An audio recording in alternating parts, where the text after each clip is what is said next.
May 25th, 1998. Astronomers and technicians from ESO, the European Astronomy Organization, are preparing for the night's observation at the Paranal Observatory. They are experienced professionals, and to the uninitiated, it may seem like a routine operation. But this night is a very special one. It is the night of First Light with a new giant telescope. First Light is the equivalent of a maiden flight of a new type of aircraft. The telescope that will open its eye on the sky for the first time is one of the largest and most advanced optical instruments in the world. It is part of an extremely ambitious science project that marks the entry into a new era for astronomical research. Will it live up to the great expectations of all the astronomers, engineers, opticians, detector specialists, and many other people who have worked on this project for so long? Yes. So it works. Over 5,000 people have been involved since the first idea about this super instrument was born more than 20 years ago. This is the moment they have waited for. Many times. It works. That's the one, huh? Oh my God.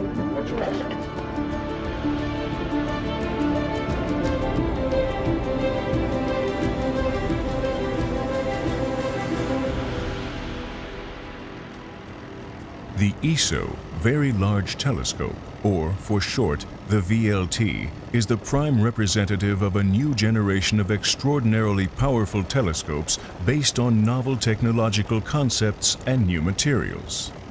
The VLT will be the world's largest and best optical telescope at the beginning of the 21st century. The VLT is not a single instrument, but an array of telescopes, which can either work together with the light-collecting power of a 16-meter telescope or independently.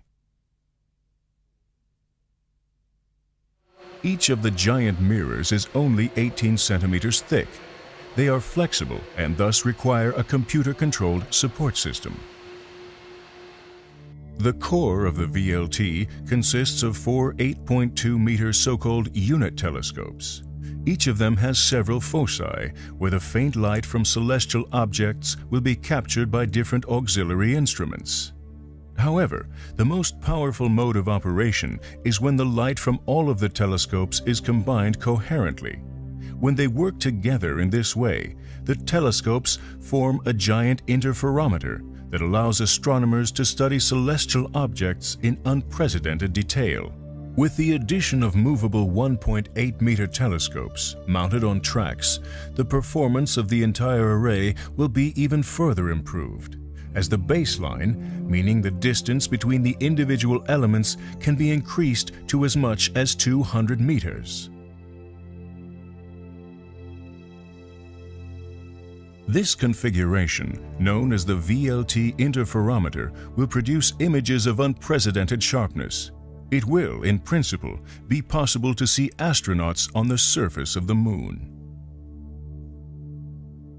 Before this enormous potential can be fully exploited, a fundamental problem must be solved.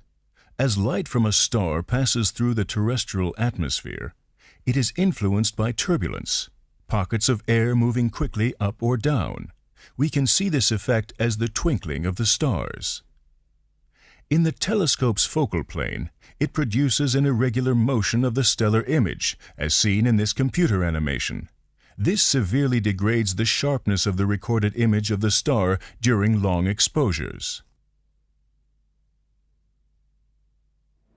But the problem can be overcome. ESO and research centers in France have jointly developed a new device which is capable of real-time adjustment of the distorted light. The heart of the instrument is a small deformable mirror that is placed in the light path in front of the detector. By rapidly changing its shape, it is able to continuously refocus the light and thereby produce much sharper images. Thanks to this advanced optical technique, the telescope now performs nearly as well as if it were in space, above the disturbing atmosphere. The VLT is one of the most ambitious science machines that mankind has ever built. It embodies totally new concepts and ideas of design, manufacture, and operation. All through the project, ESO engineers used sophisticated computer simulations that allow them to predict the ultimate performance of the telescope. The VLT has been an enormous challenge to European industry, which has played a key role in the project. Novel manufacturing methods and new technologies had to be developed. In some cases, even completely new manufacturing plants were constructed.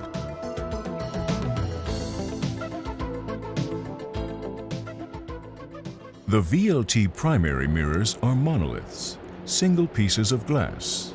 Until the VLT, no one had ever cast a mirror of this enormous size. For this, a new manufacturing technique was developed by the Schott Glassworks in Mainz, Germany. We are witnessing the casting of one of the giant mirrors. At 1400 degrees Celsius, 45 metric tons of molten glass are poured into the mold. By spinning the mold during the first cooling phase, the glass assumes a rough meniscus shape. During the following production phases, the glass is transformed into zero-dur, a glass ceramics material with a thermo-zero expansion coefficient, important for retaining the optical quality of the VLT. At every process stage, very detailed quality control is essential. RIOSC, the French optical company, performs the polishing of the giant mirror blanks. State-of-the-art interferometers probe the accuracy of the mirror surfaces as the polishing proceeds. They are installed at the top level of a 30-meter high test tower. In 1995, after 2 years at RIOSC, the time has come for the detailed acceptance tests of the first of the primary mirrors by ESO's engineers. Careful measurements show that the final optical surface is correct to within 500 thousandths of a millimeter. This corresponds to an accuracy of only 1 millimeter deviation over a surface with a diameter of 165 kilometers, as large as the entire area of Paris. All in all, the manufacturing sequence for one mirror has lasted nearly 4 years. This incredible performance must be matched by all other components. The mirror cell, with its unique combination of electromechanics, hydraulics, electronics, and telescope and instrumentation interfaces, as well as the main mechanical structure, weighing 430 tons. The structure floats on a very thin oil film. High-precision drives and motors move the telescope with pinpoint accuracy.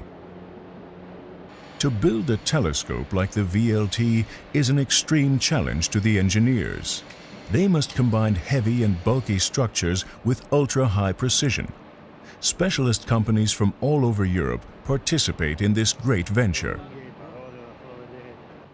To verify the functionality and compliance with the demanding technical specifications, a complete test assembly of the first of the giant telescopes was carried out at Ansaldo in Milan. Every single piece must fit exactly as the structures are put together. This is followed by thorough testing by ESO specialists before the telescopes are shipped to their final destination, the VLT Observatory in Chile. Antofagasta, capital of the second region of Chile. The town proudly describes itself as the window on the sea and the gate to the desert. The port of Antofagasta serves the ships that bring in the heavy telescope structures. ESO has established its VLT office there.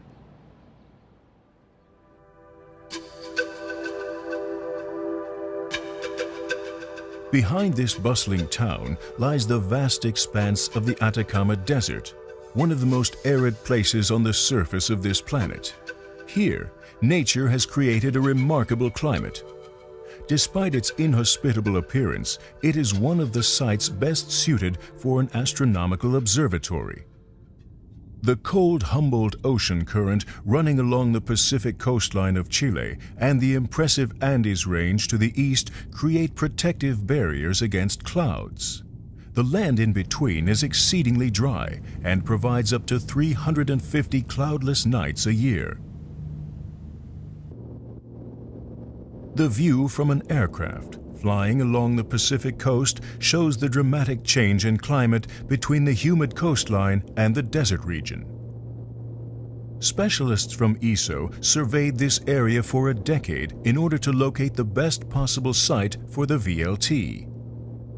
Their choice fell on a 2,664-meter high mountain, 12 kilometers inland from the Pacific Ocean and some 130 kilometers south of Antofagasta, Cerro Paranal.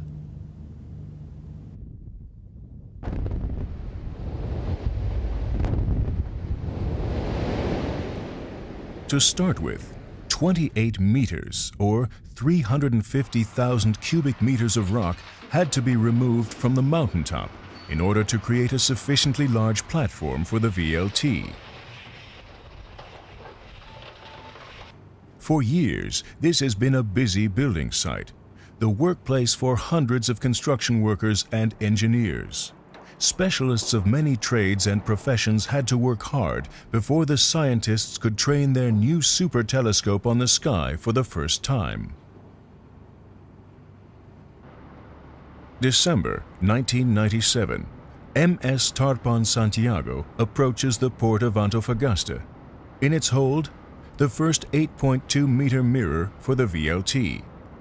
Slowly, it is lowered from the ship and placed on a special carriage. Now it must travel the long and dusty road through the desert to Cerro Paranal. The journey starts on the following morning. The convoy with the mirror moves no faster than 6 kilometers an hour. On the rough desert road, it slows down to a mere 3 kilometers an hour. It takes 3 days to reach the destination.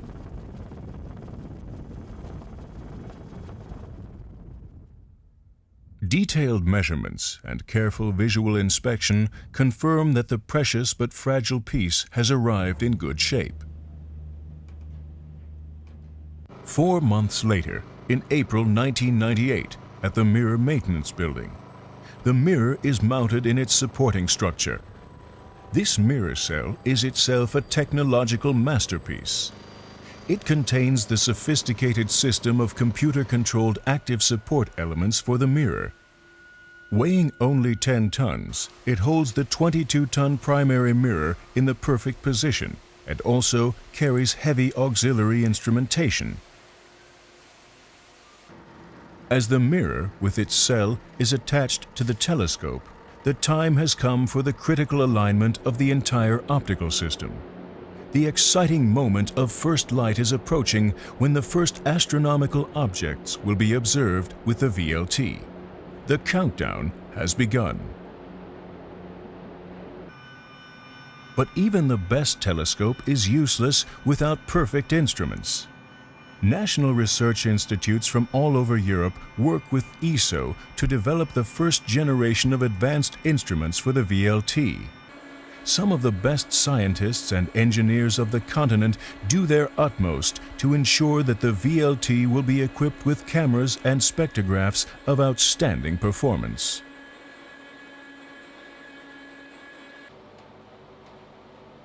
Such instruments are exceedingly complex, each containing over 20,000 individual parts. The VLT will have a large complement of instruments.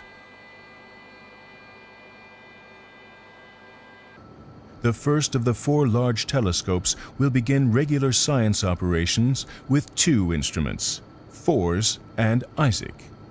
They will be the true workhorses of the VLT. They both contain complex cameras and spectrographs that will explore the near and distant universe at visible and infrared wavelengths far beyond current horizons. FORS is developed and built by a consortium of German research institutes. ISAC is built by ESO. Other consortia in ESO's member countries work on additional instruments that will be mounted at the many VLT foci. The VLT must undergo extensive testing. The telescope and all its intricate subsystems are fine-tuned to prepare it for regular science operations. But the astronomers cannot wait. They obtain many spectacular images with the new telescope already during the test phase. The observation with the FORS camera shows the spiral galaxy NGC 1232. With a diameter of 200,000 light-years, it is twice as big as our own galaxy, the Milky Way. Its distance is about 100 million light-years. Despite this enormous distance, the excellent optical quality of the VLT and FORS allows us to see an incredible wealth of details. Another photo shows a sky field in which a peculiar, quite remote cluster of galaxies is seen. It consists of a large number of faint and distant galaxies that have not yet been thoroughly investigated. The beautiful spiral galaxy NGC 1288 in the southern constellation Fornax. This galaxy is 300 million light-years away from us. This dramatic infrared picture, taken with the ISAC camera, shows two galaxies that are merging. The stars in them do not actually collide, but gravitational effects can set off strong bursts of star formation. This is exactly what happens here, especially in the blue complex below the center. Much closer to home, another FORS picture reveals fine details in the Dumbbell Nebula at a distance of around 1,200 light-years. The Dumbbell Nebula consists of very rarefied gas that has been ejected from the hot central star at its center, that is now in one of the last evolutionary stages. The gas atoms in the nebula are heated by the intense ultraviolet radiation from this star and shine in strong colors.